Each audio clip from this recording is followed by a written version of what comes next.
বন্ধুরা, আহারের গল্পে তোমাদের স্বাগত। আজ আমরা বানাবো শুক্তো। শুক্তোর কথা নতুন করে কি বা বলি বলো, এ তো বাঙালির এক ইমোশন। খুব কম মানুষই আছে যাদের শুক্তো অপছন্দ। তো শুক্তো বানানো খুব সিম্পল একটা রেসিপি, চলো তোমাদের সাথে শেয়ার করি।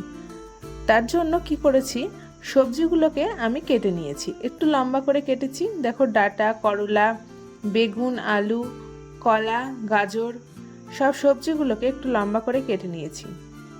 কলাটা আমি আগে থেকে একটু হলুদ আর সামান্য একটু লবণ দিয়ে একটু গরম জলে ফুটিয়ে নিয়েছি সামান্য।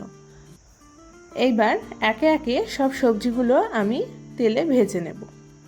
দেখো, প্রথমে দিয়ে দিয়েছি আলু। আমি রিফাইন তেলে এখানে সব সবজিগুলো ভেজে নেব, তোমরা চাইলে এখানে সরিষার তেলও ব্যবহার করতে পারো। দেখো, আলুটাকে ভেজে আমি তুলে নিলাম, তারপরে গাজরটা দিয়ে দিলাম, গাজরটাও দিয়ে লালচে করে ভেজে তুলে নিলাম। এবার ডাঁটাটা দিয়ে দিলাম, ডাঁটাটা আমি লালচে করে ভেজে আবার তুলে নিব। দেখো, ডাঁটাটাকে এইভাবে হালকা একটু লালচে কালার হয়ে আসলে তুলে নেবে তোমরা। করলাটাকেও আমি লম্বা লম্বা করে কেটে নিয়েছিলাম, করলাটাকে আমি তেলে লালচে করে ভেজে নেব, ভেজে তুলে নেব। করলাটা এইভাবে একটু ভাজার ফলে করলার তেতো ভাবটা কিন্তু অনেকটাই কমে যায়, খেতেও ভালো লাগে। দেখো, করলাটা ভেজে তুলে নিলাম।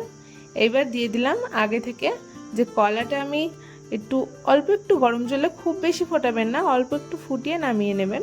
একটু হলুদ দিয়ে দেবেন, এর ফলে কি হবে, কলার জন্য যে একটা কালচে ভাব হয় বা কলার গায়েও কালচে ভাব হয়, সেটা কিন্তু হবে না, আবার কষটাও কেটে যাবে। কলাটাকেও লালচে করে ভেজে নেবেন, ভালো করে ভেজে তুলে নেবেন। এবার দিয়ে দিচ্ছি বেগুনটা। বেগুনটাকে সবসময় লাস্টে দেওয়ার চেষ্টা করবেন, কারণ বেগুন দিলে বেগুনে কিন্তু অনেকটা তেল টেনে নেয়, সেই জন্য বেগুন সবগুলো ভেজে লাস্টে বেগুনটাকে দেবেন। বেগুনটাকেও লালচে করে ভেজে নিয়েছি, তুলে নিলাম। এইবার দিয়ে দিচ্ছি কিছু কলাই ডালের বড়ি। বড়িগুলোকেও আমি নাড়াচাড়া করে একটু ভেজে নেব। বড়িগুলো ভাজা হয়ে গিয়েছে, বড়িটাও তুলে নামিয়ে নিচ্ছি। কড়াই তো গরম ছিলই, কড়াইয়ে দিয়ে দিন সরিষার তেল। সরিষার তেল দিয়ে তেলটা গরম করে ওর মধ্যে দিয়ে দিন একটা তেজপাতা, সাথে দিয়ে দিন কিছুটা শুকনো লঙ্কা। শুকনো লঙ্কাটা একটু লালচে হয়ে আসলে দিয়ে দিন কিছুটা পাঁচফোড়ন।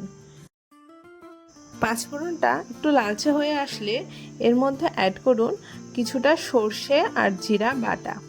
সর্ষে আর জিরেকে আমি ভালো করে বেটে নিয়েছিলাম, বেটে এর মধ্যে দিয়ে দিলাম। একটু নাড়াচাড়া করে এর মধ্যে অ্যাড করব কিছু মশলা, সামান্য হলুদ গুঁড়ো, সামান্য লবণ আর সামান্য একটু ধনিয়া পাউডার। এবার সব একসাথে ভালো করে মিশিয়ে নেব। সব মেশানো হয়ে গিয়েছে, ঝোলটা দেখুন মশলাটা একটু ফুটতে শুরু করেছে। এই সময় আগে থেকে যে সবজিগুলো ভেজে রেখেছিলাম, বড়িগুলো শুদ্ধ সব একসাথে এর মধ্যে দিয়ে দিন। মশলাটাকে খুব বেশি কষতে যাবেন না প্রথমে, মশলাটাকে খুব বেশি কষে ফেললে কিন্তু সর্ষের জন্য তেতো হয়ে যেতে পারে। দেখুন, এইবার সব একসাথে ভালো করে একটু মিশিয়ে নিন। মশলার সাথে সবজিগুলো ভালো করে মিশিয়ে নিয়ে ওর মধ্যে দিয়ে দিন কিছু চেরা কাঁচা লঙ্কা। এইবার ঢাকনা দিয়ে একটু কষে নিন, লো টু মিডিয়াম হিটে রাখুন। দেখুন, কিছুক্ষণ 3-4 মিনিট রেখে দিলেই মশলাটা কিন্তু শুকিয়ে যাবে আর সবজি মশলাটার সাথে ভালো করে মিশে যাবে।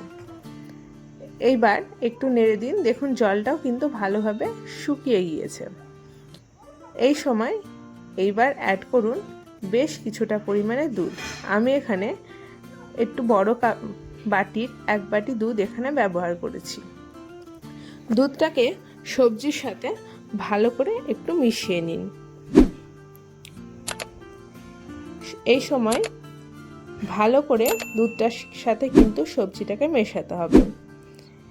সবজির সাথে দুধটা মেশানো হয়ে গেলে দিয়ে দিন কিছুটা পরিমাণে জল। আপনারা যতটা পরিমাণে গ্রেভি দরকার তার থেকে একটু বেশি মাপ করে জলটা দেবেন। দেখুন, জলটা দিয়ে ঢাকনা দিয়ে ঢেকে দিলাম। আমি এবার বেশ কিছুক্ষণ রান্নাটা করে নিলাম। ঝোলটাও কিন্তু অনেকটা শুকিয়ে গিয়েছে, এই ঝোলটুকু রাখতে হবে, না হলে একদম শুকিয়ে গেলেও কিন্তু ভালো লাগবে না। দেখুন ডাঁটা বড়ি সব কিন্তু খুব ভালোভাবে সেদ্ধ হয়ে গিয়েছে, মশলার ওই সবজির মধ্যে ভালো করে ঢুকেও গিয়েছে। লাস্টে অ্যাড করুন 1 চামচ পরিমাণ ঘি দিয়ে সবজির সাথে ঘিটাকে একটু মিশিয়ে কিছুক্ষণ স্ট্যান্ডিং টাইমে রেখে দিয়ে গরম গরম ভাতের সাথে সার্ভ করুন। অসাধারণ হয় রেসিপিটা। বাড়িতে কিন্তু আপনারা অবশ্যই একবার হলেও ট্রাই করার চেষ্টা করবেন, আর আমাকে কমেন্টে জানিয়ে যাবেন আপনাদের এই রেসিপিটি কেমন লেগেছে। যদি ভালো লেগে থাকে লাইক শেয়ার সাবস্ক্রাইব করে আমার পাশে থাকবেন। ধন্যবাদ।